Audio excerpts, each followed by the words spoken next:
Yeah, look at that. Hi! I'm not Tracy. Welcome back, everybody. I guess just me. Yeah, you've been gone for a little while. Welcome back. It was a nice little break. Welcome back. Happy 4th of July weekend. You have a good time? Yeah, I went up to Windsor. My family lives up in NoCo, so hung out with my family, blew some things up. Cops are called. Who, on you? On our group. Oh, dang. Yeah, so I guess where my brother lives, their neighbors aren't.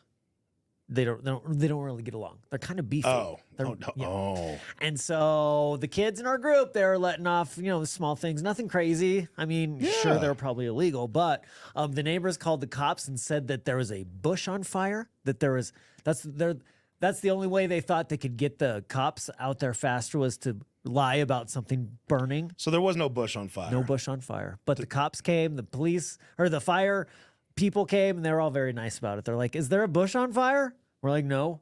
All right, have a great night. Did they give them a false report? That's what I said. That's illegal. Well, because there could have actually been a fire somewhere else. That's messed up. Messed up. You sent me a picture.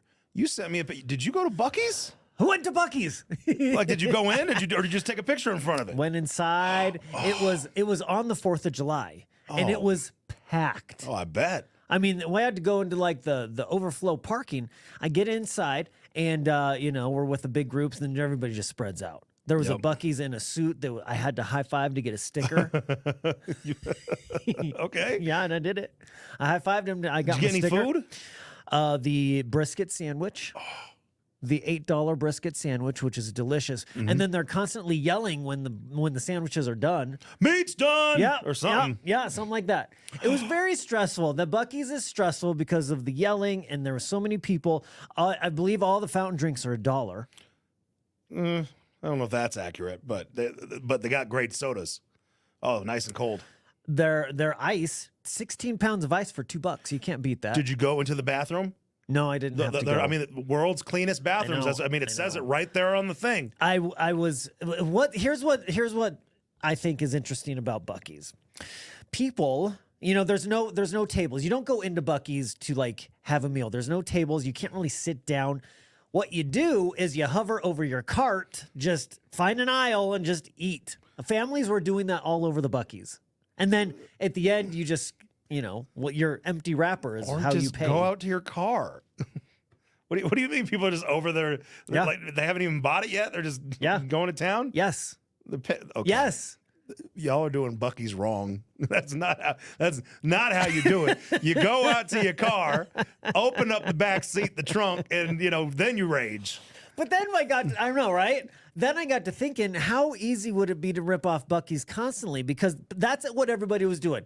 They grabbed a sandwich and then they would just eat it and shop or walk and hover over their cart. What makes me not just eat the sandwich then throw away the wrapper? Well, that's what I'm saying. I've only been to Buc-ee's a handful of times. I've never seen anybody just open it and start eating. Because I just you throw gotta away the buy wrapper. it first. I just got a free sandwich. It's not yours till you pay for it. Oh, that's terrible. Yeah, it was nonstop in that place. Well, shout out to Buc-ee's. I'm glad that was that your first time or you'd been before? First time. I'd never been to a Buc-ee's. Oh man, I thought you were going to bring me a sausage on a stick. You didn't. That's fine. I didn't see sausage on a stick. Cooked. Cooked. Oh yes, and the only thing that's weird about it is they wrap it in a little tortilla. It's just a little tortilla. It's not even big enough for the sausage. But well, is that in the meat area? Yeah. Would it have been back there? Hundreds of them. They're just there. Yeah, it's like in the center of the store. It's like in the round, meat in the round. Well, you can walk around. And I didn't see that, but I did get the coconut cream pie cup. Oh, that was really good. Yeah, they got some things.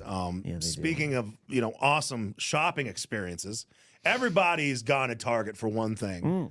And they end up with a cart of 30 things. But next time you go, you're losing a way of paying. It's going to change everybody's life forever. No more checks. Can't do a check anymore. They're finally getting rid of check, but you can't bring a check. There's a lot of meemaws that are really upset right now. Do you remember back in the day when, and I think this still happens, I don't remember it for a while, but you're standing in line at the King Soopers or the Sprouts, and all of a sudden the person in front of you pulls out their checkbook, and you're like, oh, God. They have to fill it out. You got to write down. And they always ask, who do I make it out to? King Supers, the store you're at. What, you think you give it to the cashier's name? They always ask, who do I make it out to? Well, you got to rip it out. No, if you ripped it wrong, if you ripped the check, you got to write a new one. And you're like, oh, let me write the memo. About time, Target. Yeah, Target said that because, I mean, the number of people paying with checks is so low that they're just getting rid of it after the end of their, I think on the 15th after their Target Circle promotion. They're trying to keep up with the Amazon with that one. But then after that, you can't write checks anymore. Well, and you asked me earlier, and I didn't really think about it. Like, I don't think I have any more checks. Like, you know, back in the day when I would pay rent, I would do checks. But, like, I don't even, if I was, I'm moving to a new apartment. I'm like, I hope I don't need a check. I don't even think I don't know if I got a checkbook. I had to, when I was looking for an apartment just recently, I had to do a cashier's check, which I'd never done before. Well, you can get that at the bank. You can do that at your bank. King Soopers did it too. I've never done one of those before, but they wouldn't even accept a personal check. They're like, nope, it's got to be a cashier's check. Yeah, so checks are the past. If you have checks, get rid of them. You could write one to me and Fizz. We'll accept them. If you'd like, we'll help you get rid of them. And we'll go to Buc-ee's. This is progress, society, getting rid of checks, having to write down the amount in words. And then I mean, if it was $32, then you have to write out 32 and 0 over 100. I mean, it's so dumb. You have to write out the whole word. Yeah. But then you can say and numbers and 0. I'm like, well, what's the point of that? I want to write 33 cents. It's a very weird thing. And I remember your kids went to was it Ameritown? Yeah. I remember when I had to do that, they were teaching us how to do checks. Did they still do that or no? No. Okay, good. No. I was like, Cryptocurrency. I remember as a kid filling out checks and feeling so cool. I'm about to buy things with checks. Pretty soon, it's not even going to be a cash situation. Oh yeah, I mean, look, we're very soon from just paying for everything with like our thumbs. Yep, it's just gonna be thumbprints. You just scan the back of my ear. NFC, my thumb. Well, that's all I got. All right, that's all I got too. It's the first day after a long holiday weekend. Hopefully, you had a great one, but I'm spent. I'm done. Have a great day. Welcome back.